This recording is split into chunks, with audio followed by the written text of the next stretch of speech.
Hello guys, നമ്മൾ കാലത്ത് നേരത്തെ എണീച്ചിട്ടുണ്ട് ജിമ്മിന് പോകാനായിട്ട്. അപ്പോൾ നമ്മൾ ഫ്രഷ് ആയിട്ടുണ്ട്. നമ്മൾ ജിമ്മിലേക്ക് നടന്നുകൊണ്ടിരിക്കുകയാണ് ഗൈസ്. വീട്ടിൽ നിന്ന് കഴിക്കുന്നുണ്ട്. നമ്മളൊരു കടയിൽ കയറി ചായ എടുത്തിട്ട് ഗൈസ്. അങ്ങനെ നമ്മൾ യുദ്ധഭൂമിയിലേക്ക് കിടക്കുകയാണ് ഗൈസ്. വാമപ്പൊക്കെ നമ്മൾ ചടപടാന്ന് തീർത്തിട്ടുണ്ട്. ഇന്ന് ബൈസെപ്സ് ആണ് നമ്മൾ ചെയ്യുന്നത്. ബൈസെപ്സിന്റെ എല്ലാ വർക്കൗട്ടും ചെയ്ത് കഴിഞ്ഞ് പോസ്റ്റ് നിൽക്കുകയാണ് നമ്മൾ. അങ്ങനെ പോസ്റ്റ് കഴിഞ്ഞ് നമ്മൾ ജിമ്മിൽ നിന്ന് ഇറങ്ങിയിട്ടുണ്ട് ഗൈസ്. വീട്ടിലെത്തിയിട്ടുണ്ട്. ചായ കൂടി കഴിഞ്ഞ് പുറത്തിറങ്ങിയിട്ടുണ്ട് ഗൈസ്. ഞങ്ങൾ ആദ്യം പഞ്ച് ബാഗ് ഉണ്ടാക്കിയിട്ടുണ്ടായിരുന്നു. അത് നാശമായി. അപ്പോൾ വേറെ പഞ്ച് ബാഗ് ഉണ്ടാക്കുകയാണ്. ഫോൺ വഴിക്ക് നമ്മുടെ ജോലിക്കുട്ടിയെ കണ്ടു. ടാറ്റ പറഞ്ഞ് നമ്മൾ പോയി. അങ്ങനെ നമ്മൾ മരപ്പൊടി വാങ്ങാനായിട്ട് മരുമലയിൽ എത്തിയിട്ടുണ്ട്. ഇനി എൻ്റെ റേറ്റ് ഒക്കെ ചോദിക്കണം. അപ്പോൾ നമുക്ക് അവിടെ നിന്ന് ആവശ്യത്തിലധികം മരപ്പൊടി കിട്ടിയിട്ടുണ്ട്. നിറച്ചുകൊണ്ടിരിക്കുകയാണ്. അപ്പോൾ നമ്മൾ അവിടെ 20 രൂപയ്ക്കുള്ള മരപ്പൊടിയാണ് വാങ്ങിയത്. മുക്കാ ചാക്കുണ്ട്. അങ്ങനെ നമ്മൾ ബോക്സിംഗ് ബാഗ് ഉണ്ടാക്കാനുള്ള സ്ഥലത്ത് നടക്കുകയാണ്. അപ്പോൾ ഇതാണ് നമ്മൾ ആദ്യം ഉണ്ടാക്കിയ ബോക്സിംഗ് ബാഗ്. അതിൽ മണ്ണ് നിറച്ചത് കൊണ്ട് ഭയങ്കര കട്ടിയായിട്ടുണ്ട്. ഇടിക്കുമ്പോഴൊക്കെ ഭയങ്കര വേദനയാണ്. അതുകൊണ്ടാണ് നമ്മളിത് മാറ്റിയത്. അപ്പോൾ അത് അഴിച്ചിട്ട് വേണം നമുക്ക് ഇത് ആദ്യം മുതൽ നിറയ്ക്കാൻ. അതിനുള്ള മണ്ണൊക്കെ നമ്മൾ കളയാണ്. ഇനി ഈ ചാക്കിൽ നിന്ന് നമ്മൾ ആ ചാക്കിലേക്ക് നിറക്കണം.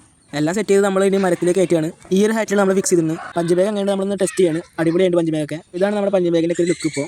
അപ്പോൾ ഉച്ചക്ക് ചോറൊക്കെ നമുക്ക് ചായ അടിക്കാൻ ഒരു ആഗ്രഹം. അപ്പോൾ നമ്മൾ ചായക്കടയ്ക്ക് പോവുകയാണ്. അപ്പോൾ നമ്മൾ ചായക്കട എത്തിയിട്ടുണ്ട്. ചായക്കായി വെയിറ്റിംഗ് ആണ്. ഇവിടെ നമ്മുടെ ചെക്കൻ വന്നിട്ടുണ്ട്. നമ്മുടെ സാധനം കൈ കിട്ടിയിട്ടുണ്ട്. ചായക്ക് അടിപൊളിയായിരുന്നു. അങ്ങനെ ഒരു മസാല ബോണ്ടും കഴിച്ച് നമ്മുടെ ഇന്നത്തെ ഇവിടെ അവസാനിക്കുന്നു.